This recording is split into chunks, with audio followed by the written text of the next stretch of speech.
A Federação Espírita do Rio Grande do Sul apresenta Vida, Desafios e Soluções.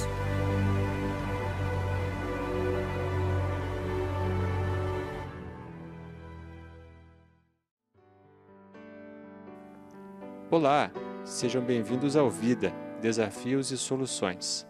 No programa de hoje vamos falar sobre os desafios da medicina da alma para o terceiro milênio, com a participação de integrantes da Associação Médico Espírita do Brasil e da Associação Médico Espírita do Rio Grande do Sul.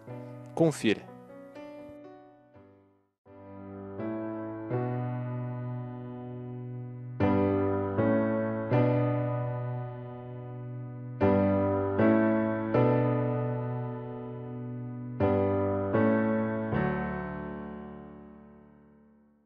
A gente vem de um paradigma materialista que ainda temos fortes resíduos dele. Então, nesse paradigma materialista, houve priorização da saúde do corpo físico. E nós, dentro da literatura espírita, dentro da formação espírita, nós temos consciência que, muitas vezes, doenças do corpo físico nada mais são do que reflexos de desequilíbrios da alma. Emmanuel mesmo diz que a verdadeira saúde corresponde à harmonia da alma, né?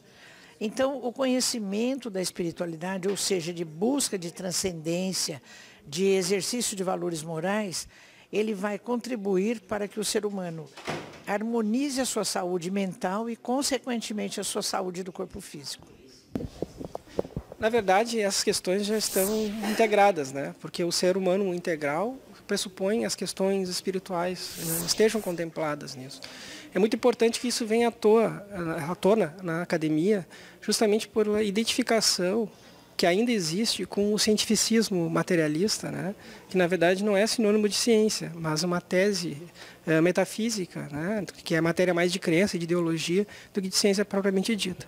Então, na verdade, essas coisas não são incompatíveis.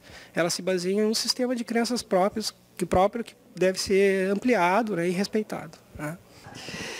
Porque o homem, ele é corpo, mente e espírito, né? As dimensões espirituais dizem respeito à identidade do ser. Então não há como tratar da saúde, a integração da saúde, sem tratarmos como um todo. Nesse sentido, estamos apenas retomando uma visão, uma ótica que já era a ótica de muitos estudiosos, de muitos pensadores, em todos os tempos. O que se hoje tem é a abordagem integral mediante as novas pesquisas e constatações e contribuições dos conhecimentos que já dispomos mais avançados dentro desta área. Então, esta é uma questão fundamental, importante, porque isso vai envolver vários aspectos, desde a influência desses fatores espirituais integrados à questão emocional e à questão biológica, até mesmo a noção de que o ser humano, tendo a dimensão espiritual no contexto do seu ser, ele vai ampliar a sua visão de mundo, a sua visão de vida e a visão de si mesmo. Porque se nós formos ver nas últimas décadas, a ciência evoluiu imensamente no diagnóstico, na prevenção, até na cura de algumas enfermidades, para trazer bem-estar à população, prolongar a vida, indiscutivelmente. Mas ela é um dos braços da saúde, né? E mesmo assim, mesmo esses avanços tecnológicos, científicos, de novas medicações, novas técnicas, o ser humano ainda continua sofrendo. O ser humano ainda tem suas dores da alma, a questão psicológica do ser humano ainda é relegada a planos inferiores, né? Ainda se foca muito a questão material do corpo como prioritária. Conectar, então, as dimensões da saúde para se ter uma saúde integral é necessário hoje em dia. E esse braço da saúde, que é o lado da espiritualidade, é cada vez mais valorizado e buscado, né? As pessoas, elas não vão mais no teu consultório médico, nos serviços médicos, só trazendo seu problema de dor, ou de tontura, ou de enxaqueca, ou de problemas gastrointestinais. Por trás disso existem os seus conflitos emocionais, sua aceitação, seu momento existencial e muitas vezes a sua ligação com algo maior que lhe traz qualidade de vida, propósitos, né, para se manter aqui e lutar. Então, essa dimensão espiritual é importantíssima, que se conecte com a ciência, para se ter saúde integral, não tenha dúvida. É fundamental, né? Porque a formação, que na verdade é uma informação, né? Porque a academia ela informa, mas na informação nós vamos formando os valores e os conceitos que estarão fazendo parte da constituição da nossa identidade profissional.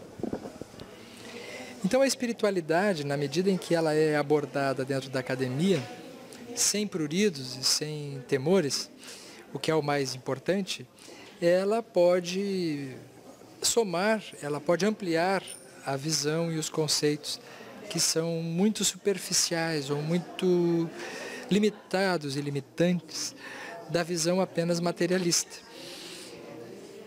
A academia tem por função criar novos vértices de indagações. A academia não pode fechar o conhecimento, não pode dizer já sabemos tudo, aqui estão todas as respostas. É preciso estar aberto às contribuições de todas as áreas.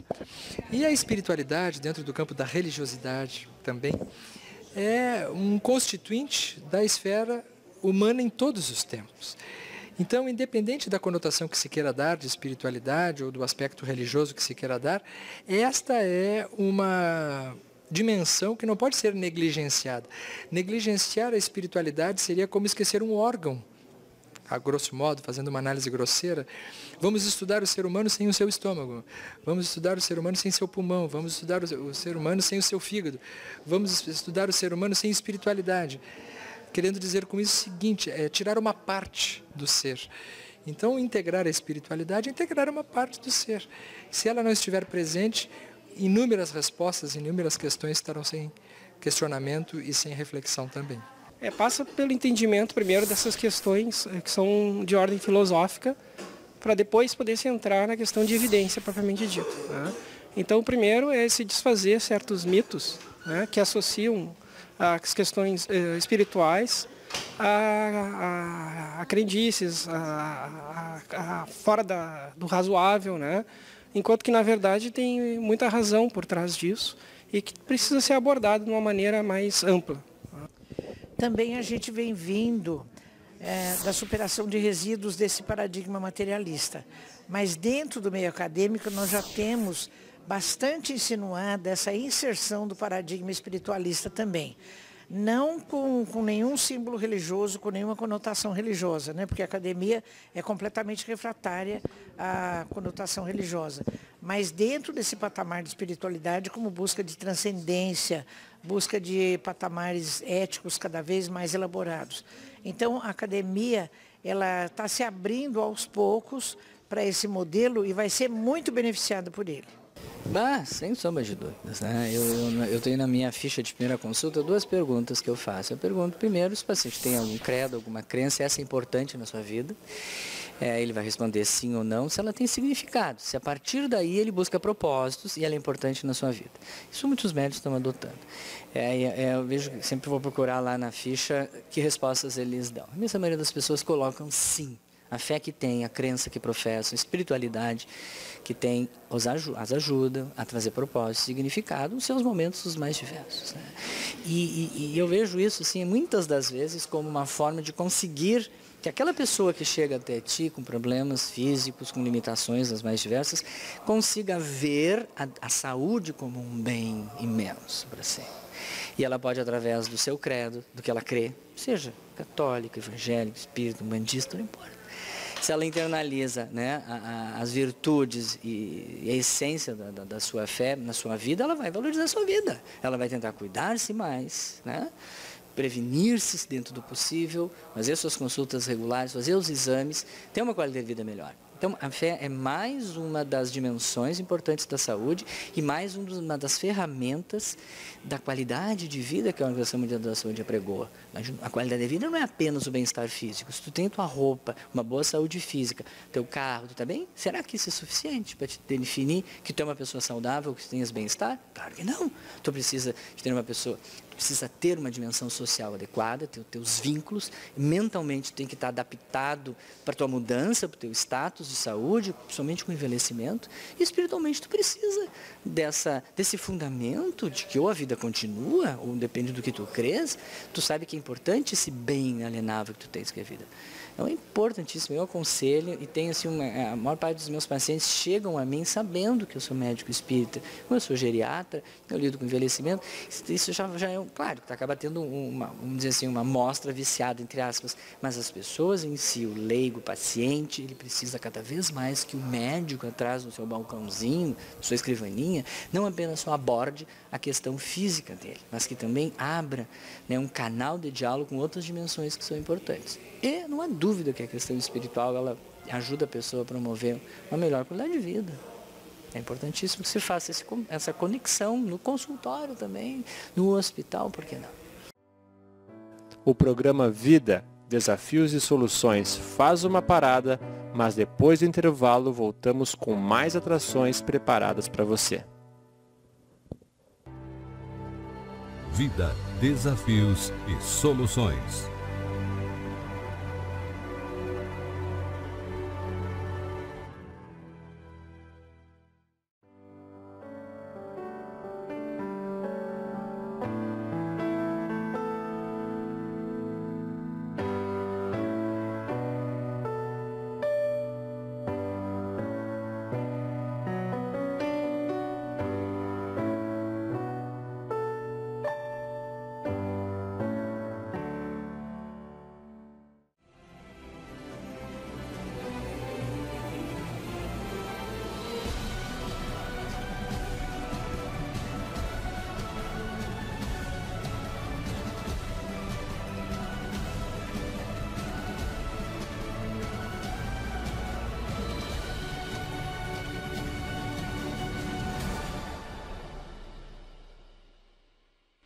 Meus amigos, temos um encontro marcado em 2017, entre 3 e 5 de novembro, na PUC de Porto Alegre, aqui no Rio Grande do Sul, no Congresso Espírita do Estado. Vai ser um prazer estar com vocês novamente, é sempre uma energia muito vigorosa, um congraçamento luminoso. Todos nós saímos desse encontro reabastecidos, eu diria prontos para mais uma jornada em favor de um mundo melhor e mais justo, um mundo sustentável, um mundo de luz, onde a gente aproveite melhor as oportunidades que a vida nos dá para sermos felizes. Então, anote aí, 3 a 5 de novembro de 2017, Congresso Espírita do Rio Grande do Sul, na PUC de Porto Alegre, estaremos lá. Tudo de bom.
Vida, desafios e soluções.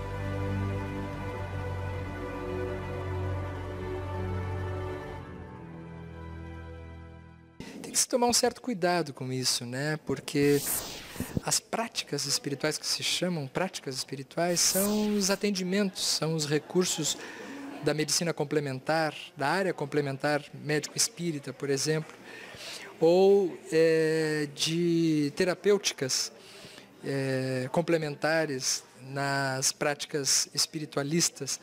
Há que se ter um cuidado para não se invadir as consciências, né?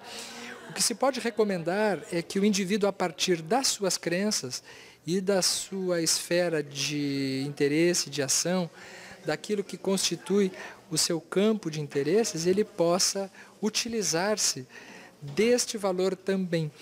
Hoje, assim como se recomenda a atividade física, que é bom para a saúde, atividade para o coração, para a atividade vascular, as atividades esportivas, assim como se recomenda a vida cultural, a arte, a música, se sabe que é de benefício inestimável para a saúde, pode-se recomendar as práticas espirituais nesse sentido, dentro de uma ampla perspectiva. Mas cada um deve buscar dentro do seu universo pessoal qual é esta atividade que poderá ser a de maior intimidade, para que aí sim ela possa ter um resultado na saúde do indivíduo.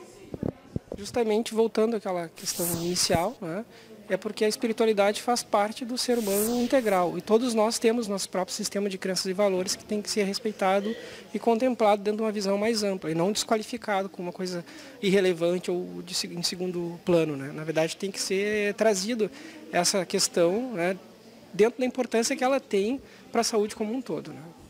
Desde William James, no começo do século XX, já existe essa preocupação de perceber no ser humano outras características que não apenas as fisiológicas e anatômicas do próprio corpo físico.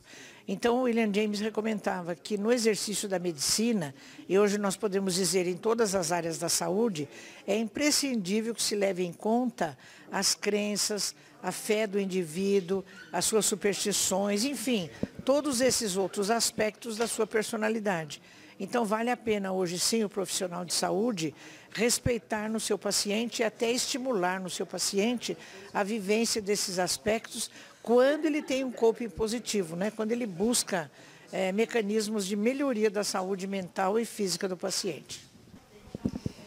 A medicina, chamada medicina da alma, ela é a única medicina que existe, né? Nós costumamos chamar de várias formas, medicina da alma, medicina do corpo, e dividir a medicina em vários tipos, como se a medicina tivesse mais de uma. A verdade, a medicina é uma só. Só existe uma medicina, que é a medicina que envolve corpo, mente e espírito, né?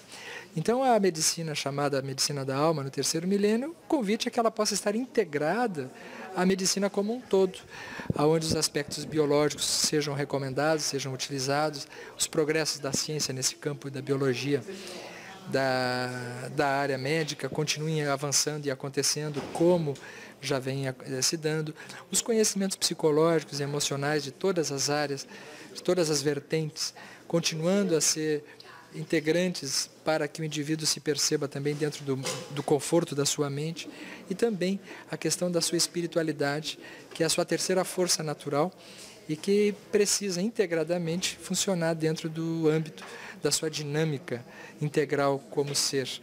Então, no terceiro milênio, que é o que nós já estamos, a gente só espera que estas medicinas, entre aspas, façam as pazes, né?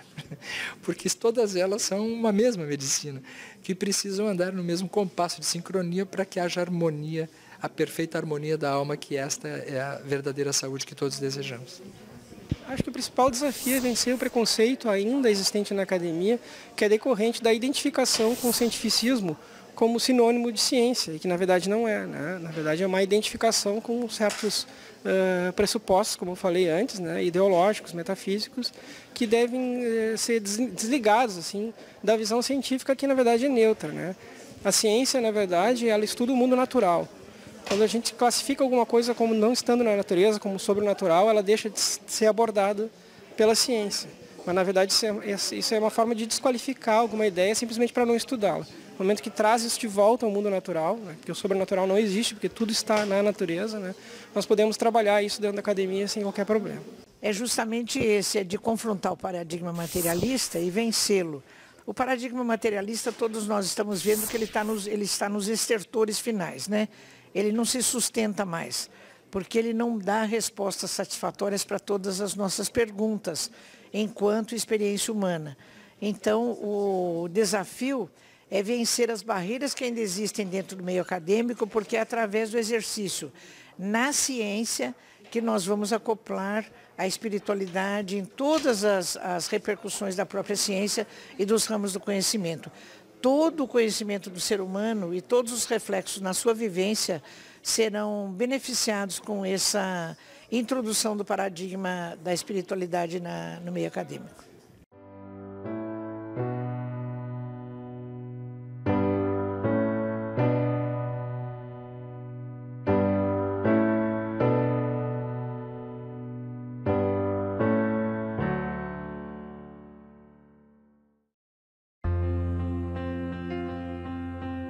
Nós acreditamos que é tempo de cuidar do que temos, do que somos, do que deixaremos para trás e do que viveremos. Sonhamos com o progresso nas crianças, nos jovens, nos adultos e nos idosos.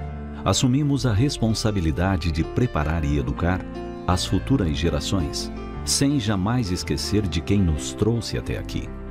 Trabalhamos para que se alimentem.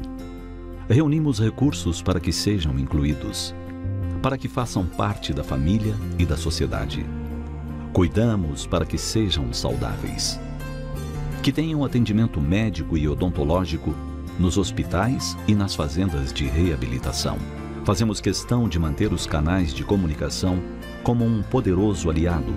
Nós unimos o Rio Grande em uma grande equipe. Nós somos a FERGS, a Federação Espírita do Rio Grande do Sul. 1921. Unimos homens e mulheres determinados a trabalhar pela caridade e pelo amor. E 90 anos depois, somos mais de 400 sociedades trabalhando pelo mesmo objetivo: gerar a força que só pode vir da união. Sensibilizamos e ressocializamos crianças e jovens pelo projeto Conte Mais, aprendendo e ensinando as lições de fraternidade do Cristo em histórias educativas, feitas para se aprender o bem com alegria. Esclarecemos nossa filosofia nos livros, CDs e DVDs da editora e livraria Francisco Spinelli, em todas as edições da Feira do Livro de Porto Alegre, nas Bienais do Livro de São Paulo e do Rio de Janeiro. E colocamos tudo isso ao alcance de um toque nos e-books, os livros eletrônicos.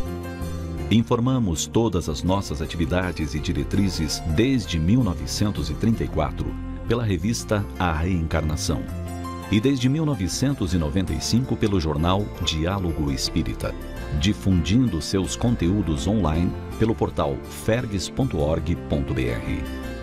Reunimos cada vez maior número de trabalhadores, colaboradores e casas espíritas em eventos de capacitação e confraternização nas 14 regiões do estado.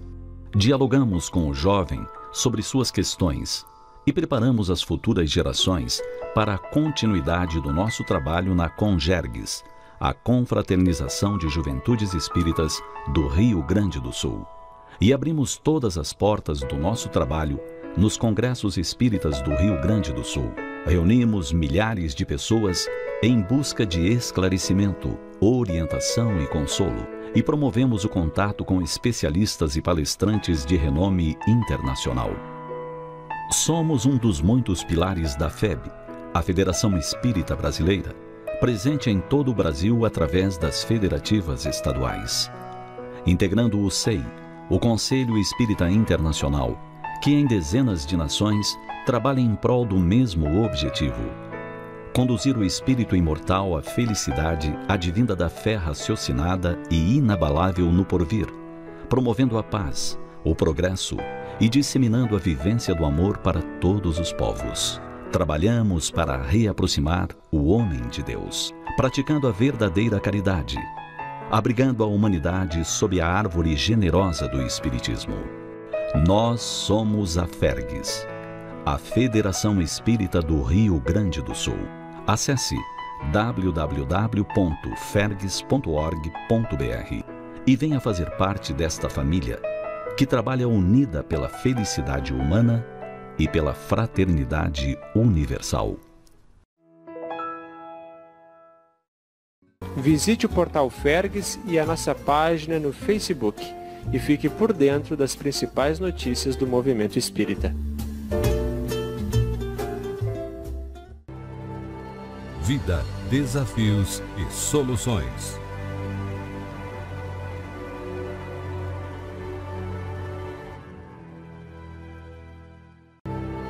Vida, desafios e soluções.